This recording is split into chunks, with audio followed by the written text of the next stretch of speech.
오늘 우리에게 주시는 하나님 말씀 누가복음 10장 30절에서 37절까지입니다. 한 목소리로 한 절씩 받들어 읽겠습니다.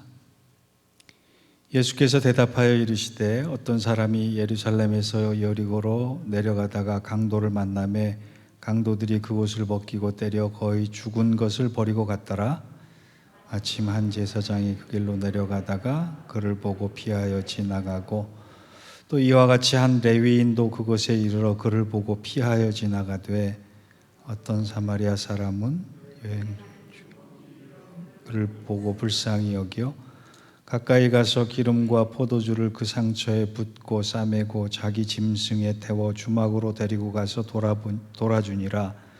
그 이튿날 그가 주막 주인에게 데나리온 내어주며 이르되 이 사람들을 돌보아 비용이 더 들면 내가 돌아올 때 갚으리라 하였으니 내 생각에는 이 세 사람 중에 누가 강도 만난 자의 이웃이 되겠느냐?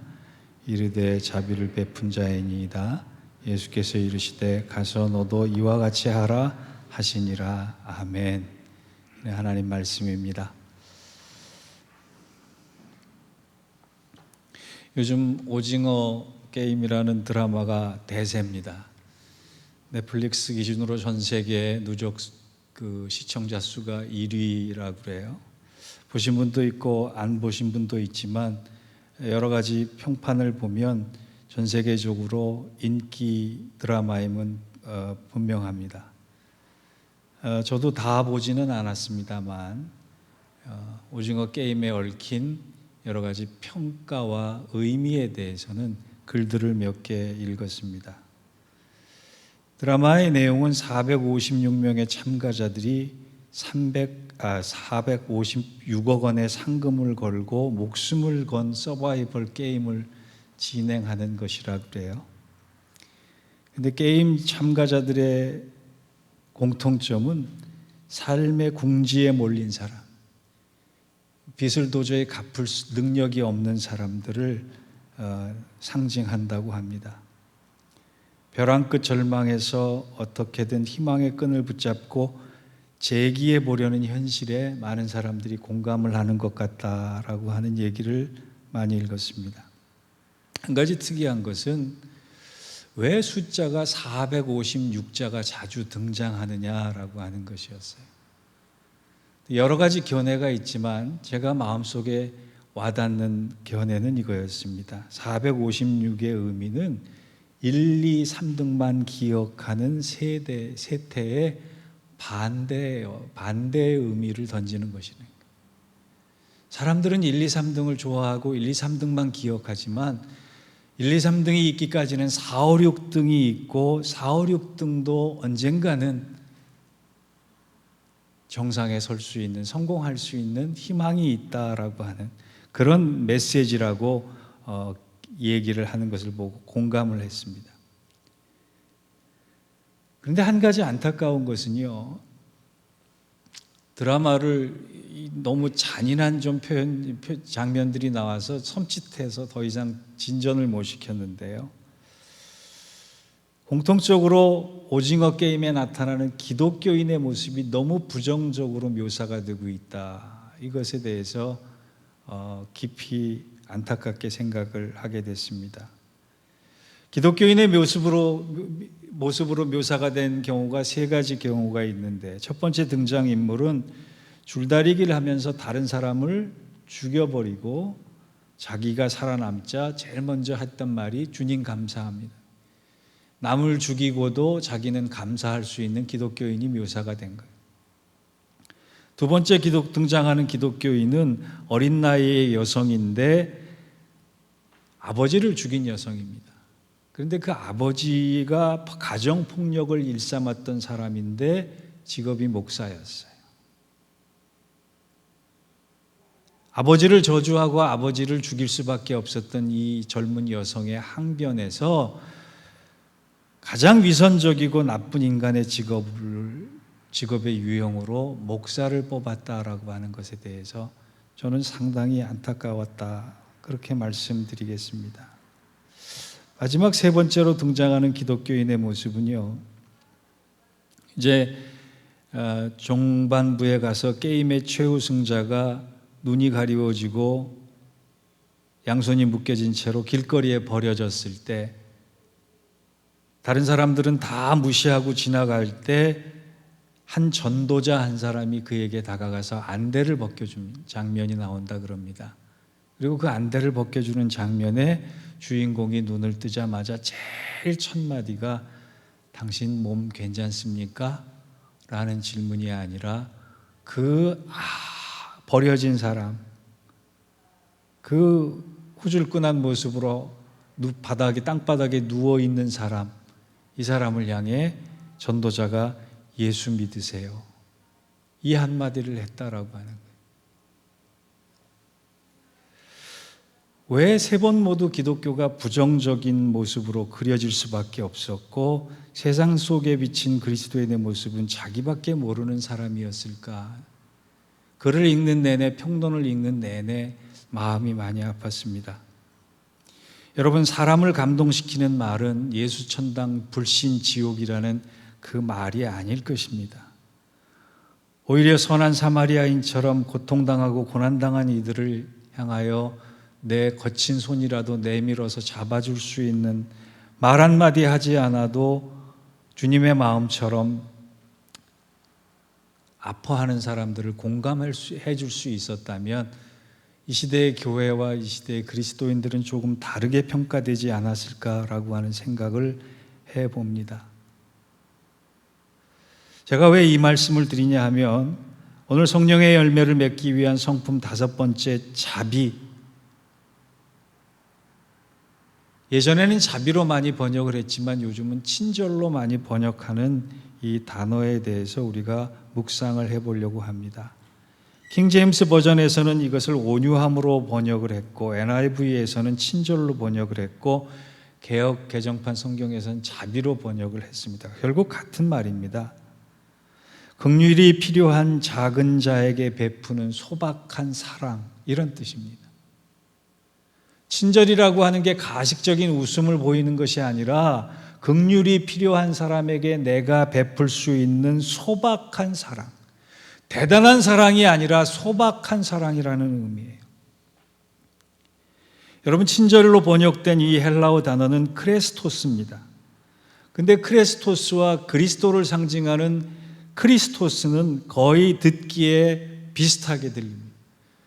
그래서 초기에 그리스도인들을 모르는 사람들은 그리스도인이라고 하는 단어를 크리스토스라고 얘기를 할 때 크레스토스로 이해를 해서 그리스도인들은 친절한 사람, 사랑을 베풀기 좋아하는 사람, 소박한 사랑에 넉넉한 사람으로 이해를 했다 그래요.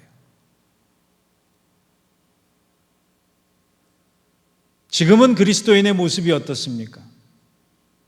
자기밖에 모르는 이기적인 사람이라고 하는 이미지가 굳어져 가는데 초기 교회의 기독교인들은 소박한 사랑에 넉넉한 사람이에요. 남이 할 수 없는 사랑을 기꺼이 하는 사람이었다. 그것이 어떤 모습? 온유하고 관대하고 친절한 모습으로 보여졌다라고.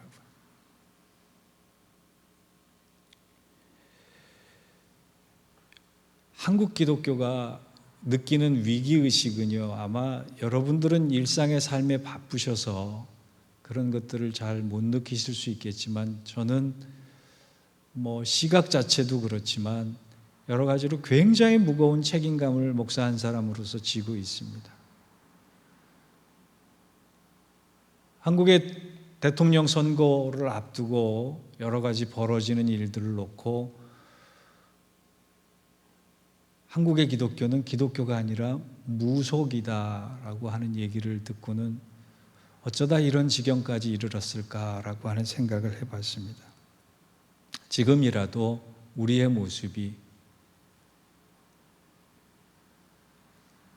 예인교회 성도들은 소박한 사랑에 넉넉한 사람이다라고 하는 평가를 하나님과 사람들, 세상 앞에서 들어야 되기 때가 됐습니다. 그러기 위해서 우리가 3가지를 기억했으면 좋겠어요. 우리가 성령의 열매를 닮아서 성령의 열매를 맺기 위해서 어떤 성품으로 바뀌어야 하느냐? 첫째, 친절은 다른 이의 아파하는 소리에 관심을 가지는 것입니다. 남이 아파하든 말든, 남이 피눈물을 흘리든 말든, 나도 먹고 살기 바쁜데 라고 하는 이 지극히 이기적인 마음이 하나님 기뻐하시지 않고 주님도 기뻐하시지 않는데, 30절을 보겠습니다. 예수께서 대답하여 이르시되 어떤 사람이 예루살렘에서 여리고로 내려가다가 강도를 만나매 그 강도들이 그 옷을 벗기고 때려 거의 죽은 것을 버리고 갔더라. 예수님께서 이렇게 비유를 하시는 거예요. 어떤 사람이 예리고에서 여리고로 내려가다가 강도를 만났는데 가진 거 다 뺏기고 얼마나 심하게 맞았는지 거의 죽을 상태가 되었다는 거예요. 죽을 상태가 되었다라고 하는 것은 비명을 제대로 지를 수 없는 몸이 됐다라고 하는 거예요. 누군가의 도움을 받고 싶지만 아파서, 다쳐서, 상해서 비명 소리도 제대로 낼 수 없을 지경에 이르렀다는 거예요. 상상해 보건대 이 사람은 지금 현재 거의 죽을 만큼 된 사람이 고래고래 소리를 지르겠습니까? 크게 살려달라고 외칠 수 있겠습니까? 그저 앓는 소리 끙끙끙끙끙 남이 들릴 듯 말 듯 이 소리를 낼 수밖에 없는 처지가 됐는데 거기에 반응이 제사장과 레위인이 나옵니다. 31절을 보니까 제사장이 그를 보고 피하여 지나갔고 32절을 보니까 레위인도 그를 보고 피하여 지나갔습니다. 피하여 지나갔다라고 하는 건 볼 수도 있고 들을 수도 있었는데 외면했다라고 하는 겁니다. 물론 나름대로의 명분이 있습니다. 제사장은 성스러운 직업이기 때문에 부정한 것을 만지고 더러운 것을 만지면 안 되기 때문에 제사를 드리러 가는 길이었으면 환자를 피해 갈 수밖에 없었다라고 얘기했을 거예요. 레위인도 봉사하는 직무이기 때문에 스케줄이 빡빡했을 것입니다. 바빠서 시간을 할애할 수 없었을 것입니다. 그런데 주님께서는 그들의 명분과 그들의 입장을 충분히 아시면서도 그들은 책망하고 사마리아인을 칭찬을 하셨어요. 왜? 33절에 보니까 어떤 사마리아 사람은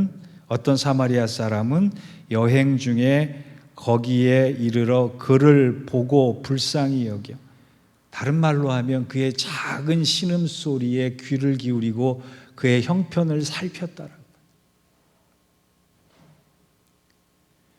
여러분, 우리가 대단히 수천 명 모이는 교회 아니잖아요.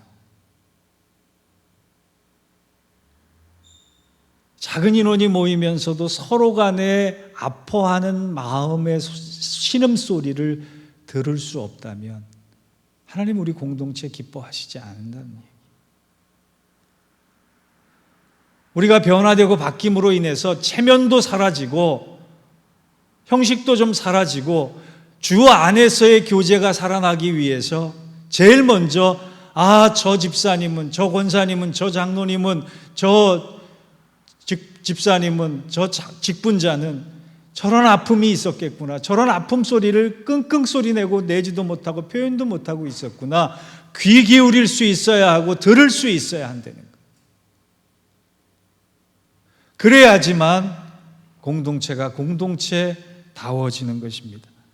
복음서를 보면 예수님께서 가장 미워하시는 5가지 죄가 있어요. 첫째는 종교적 위선이에요. 예수님께서 책망한 것을 잘 정리해 보면 예수님은 5가지를 그렇게 싫어하셨어요. 첫째는 종교적 위선이에요. 둘째는 영적 교만이에요. 셋째는 죄에 대해서 정결하지 못한 부정이에요. 넷째는 보고도 믿지 못한 불신이에요. 5번째는 이웃에 대한 무관심이에요. 예수님 회당 안 나갔다, 안식일 어겼다 이런 걸로 야단치지 않으셨어요. 예수님의 야단은 5가지예요. 자기가 남보다 의로우고 거룩하다라고 하는 위선, 영적 교만, 부정, 불신, 무관심. 여러분, 우리가 하나님 기뻐하시는 사람이 되기 위해서는 다른 사람의 신음에, 그 소리에 귀를 열어놓고 마음을 열어놓을 수 있어야 한다는 겁니다. 그게 친절이에요.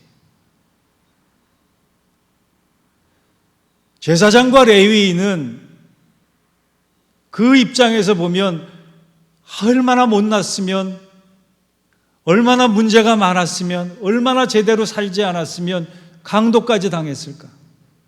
저 사람의 인생은 분명히 문제 있는 인생이야 라고 규정하고 정죄하고 그들의 갈 길을 갔을지 모릅니다. 그런데 이 여호와를 막론하고 사마리아인은 어떻게 해요? 그를 보고 불쌍히 여겼다라고요. 사랑하는 성도 여러분, 하나님은요, 가끔 우리가 천사가 되기를 원하세요. 천사는 하나님의 심부름을 하는 존재입니다. 누군가 아파하고 상처나서 눈물 흘리고 일어날 힘이 없을 때 그 손을 잡아줄 한 사람의 천사, 그 천사가 바로 여러분 자신일 수 있다는 거예요. 한번 따라 합시다. 나는 하나님의 천사다. 하나님 심부름하는 거예요.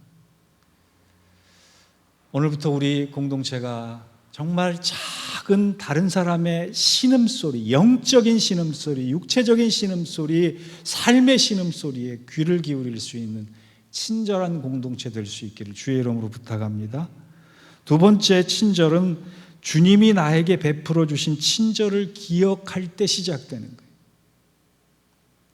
예수님 친절을 베푸신 사람들을 한번 성경에서 찾아 읽어보면요, 그들은 다 살아났어요.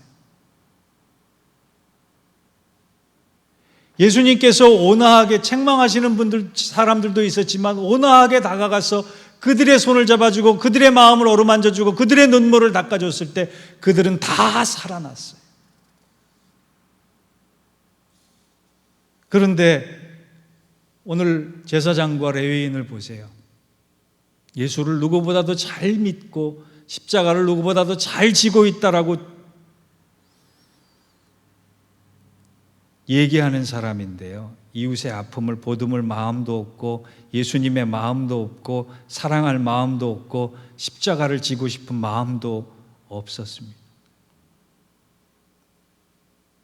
왠지 아십니까? 자기가 얼마나 큰 은혜를 받은 존재임을 잊고 있었기 때문이에요. 그런데 사마리아 사람으로 비유된 이 믿음의 사람은 강도 만난 이웃을 보고 어떻게 하고 있었습니까? 34절을 보겠습니다. 가까이 가서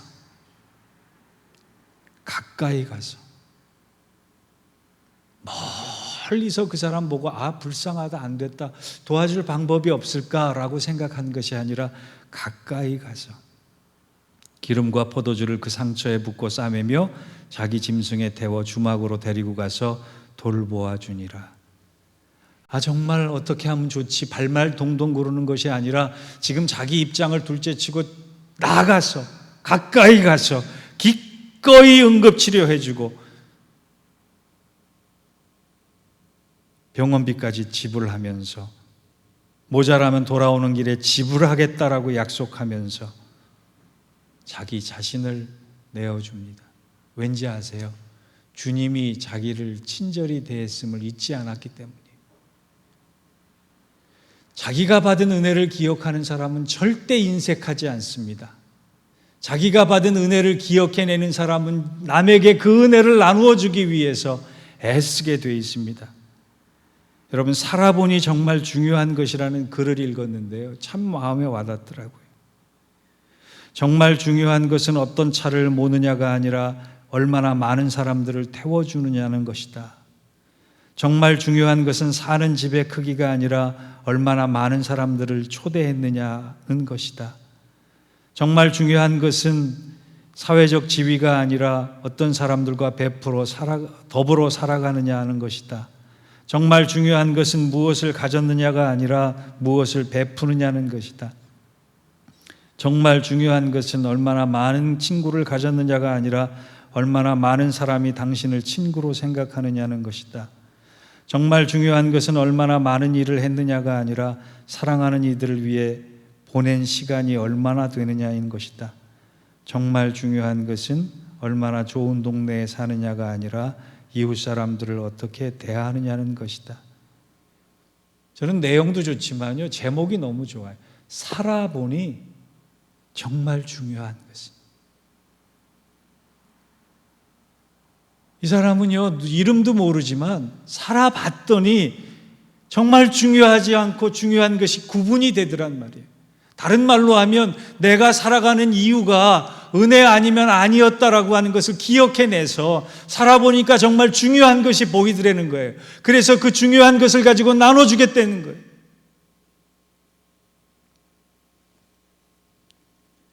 주님께서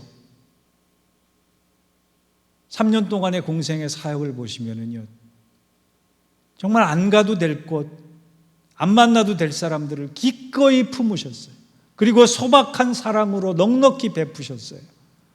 우리도 주님 닮는다면 다른 사람이 내게 다가올 때, 아니 다른 사람이 쓰러져 있을 때 내가 받은 은혜와 내가 받은 사랑을 기억하면서 그를 향해 기꺼이 가까이 다가갈 수 있는 그런 자비와 친절의 사람이 되어야 할 것입니다. 그런 작은 노력이 다른 사람을 살린다고 주님은 말씀하고 계세요. 마지막 세 번째로요, 작은 친절은 가정과 이웃과 믿음의 공동체를 살리는 시작이 된다는 것을 잊지 마십시오. 여러분, 제가 아까 친절이라고 하는 단어를 설명할 때 뭐라 그랬어요? 소박한 사랑이라 그랬어요. 소박한 사랑. 대단한 사랑이 아니에요. 우리 소박한 사랑도 나눌 수 없다면, 소박한 사랑도 할 수 없다면 그리스도를 닮은 사람이 아닙니다. 교회 부흥을 연구했던 한 사람이요, 교회의 가장 큰 교회의 가장 큰 자산은 친절한 성도다라고 하는 결론을 맺은 것을 제가 책에서 읽었어요. 어떤 새신자가 교회의 소문을 듣고 찾아와서 이 교회에 등록해야겠다라고 마음을 먹는 데까지 몇 초가 걸리는지 아세요? 시간이 얼마나 걸리는지 아세요? 15초가 걸린답니다. 왜 15초냐? 주차장에서 현관 입구까지 걸어오는 시간이라 그래요.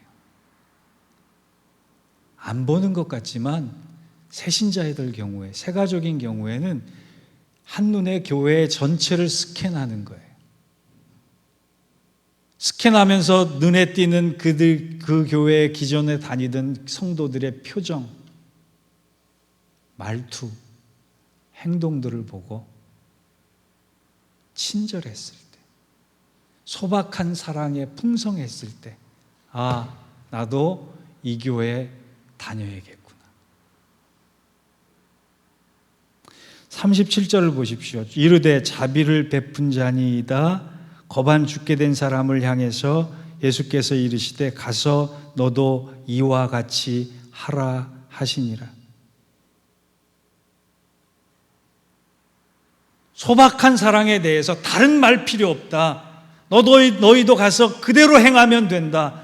내가 너희에게 대단한 큰 계명은 사랑, 목숨을 내어주는 사랑 하는 것이 아니라 아파하는 이웃을 향해, 아파하는 가정과 공동체를 향해 손 한 번 내밀어주고 마음 한 번 써주고 손짓 한 번 더 해주는 그런 일을 행하라 그러셨어요. 근데 우리가 가만히 보면요, 친절하지 않는 이유가 있어요.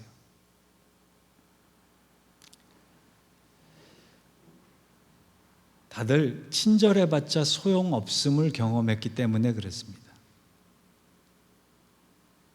물론 자신의 안 바뀐 성격도 있지만요, 친절하면 친절할수록 다른 사람이 나를 얕잡아 보는 경험을 했어요. 친절하면 친절할수록 돌아오는 건 손해뿐이었음을 경험했기 때문에 그래요. 그래서 주저하게 되는 거예요. 그런데 내 성격이 아니라 성령의 사람으로 바뀌었을 경우에는 주도적으로 내가 하려고 해서가 아니라 성령께서 시키셔서, 주님께서 명령하셔서 하나님의 눈으로, 하나님의 시선으로, 하나님의 손이 되어서 그 친절한 소박한 사랑을 할 수 있게 되는 것입니다. 더더욱 중요한 것은요, 성경에는 우리가 긍휼과 자비를 베풀 때, 소박한 사랑을 베풀 때 두 가지가 준비되어 있다고 얘기해요. 마태복음 10장 24, 42절에 보면 누구든지 제자의 이름으로 이 작은 자 중에 하나에게 냉수 한 그릇이라도 주는 자는 내가 진실로 너희에게 이르노니 그 사람이 결탄코 상을 잃지 아니하리라 하시니라. 내가 소박한 사랑을 하면 주님께서 다 기억하셔서 거기에 걸맞는 칭찬과 상을 예비하시겠다고 약속하셨어요. 상 보고 해야 될 일은 아니지만 그래도 주님은 그저 시키신 것은 아니라는 거예요. 그리고 우리 지난주에 사경회 때 야고보서 살펴봤잖아요. 야고보서에는 아주 중요한 또 다른 말씀이 있습니다. 야고보서 2장 13절에 보면 긍휼을 행하지 아니하는 자에게는 긍휼 없는 심판이 있으리라. 긍휼은 심판을 이기고 자랑하느니라. 자비가, 긍휼이, 소박한 사랑이 심판보다 강하다라고. 여러분, 왜 우리가 친절해야 되는지 아시겠습니까?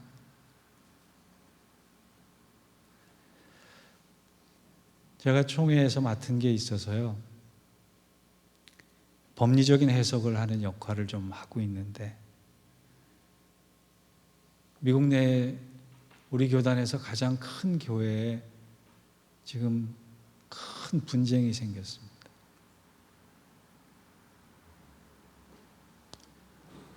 그래서 서로 고발하고 고소하고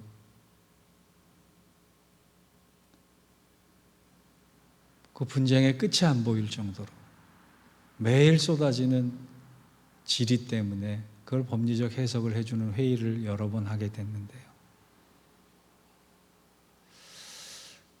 그럴 때마다 이런 생각이 들어요. 지금 교회가 과연 병원일까, 재판정일까? 주님은 이 시대의 교회를 향해 너희들이 법원의 역할을 하라 이렇게 말씀하고 계실까? 병원의 역할을 하라 이렇게 말씀하고 계실까? 여러분, 교회는 법원이 아니라 병원이어야 합니다.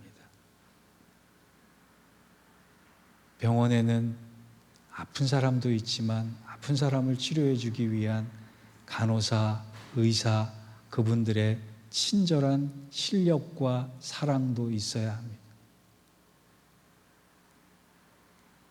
하나님이 우리 교회에 어떤 사람들을 보내주시기 시작한다고 하면 제일 먼저 보는 것은 저와 여러분들의 얼굴과 행동입니다. 15초 만에 다 스캔을 한다 그래요. 자, 오늘 친절한 그리스도인이 되기 위해서 다른 사람의 마음의 소리에, 다른 사람의 아픔의 소리에 귀를 기울입시다. 그리고 주님께서 나에게 베풀어 주신 은혜를 늘 잊지 맙시다. 그리고 내 작은 친절이 공동체를 살리고 가정을 살리고 이 시대를 살리는 첫걸음일 수 있겠다 잊지 마시고 환한 얼굴, 칭찬과 축복의 말, 따뜻한 마음, 친근한 눈, 무엇이든 기꺼이 자원하는 사랑, 잠깐의 양보, 슬플 때 같이 있어주는 시간, 이런 걸로 친절한 그리스도인, 소박한 사랑에 넉넉한 그리스도인 돼서 우리 교회가 이 근방에 친절하기로 소문난 아름다운 교회가 될 수 있기를 주의 이름으로 축원합니다. 기도하겠습니다. 하나님, 어디서부터 다시 돌려놔야 할지를 모를 정도로 교회의 이미지, 그리스도인의 이미지가 망가진 것을 보고 목사의 한 사람으로 참으로 큰 책임감을 느끼고 통곡하고 통회할 수밖에 없는 마음을 가집니다. 코로나 시대를 지나면서 일그러지고 찌그러진 기독교의 자화상, 소박한 사랑으로 우리 함께 서로 사랑하며 그 사랑의 소문을 열매로 낼 수 있어서 우리가 머문 자리부터 천국을 이루고 하나님 나라를 세워가는데 아름다운 천사가 되게 하시고 도구가 될 수 있도록 도와주옵소서. 이제 우리 서로 아프고 힘든 일에 관심 가지고 귀를 기울이며 진정한 사랑을 우리부터 행함으로 말미암아 예인교회, 아름다운 교회, 복된 교회, 행복한 교회 될 수 있도록 축복하여 주옵소서. 예수님의 이름으로 기도하옵나이다. 아멘.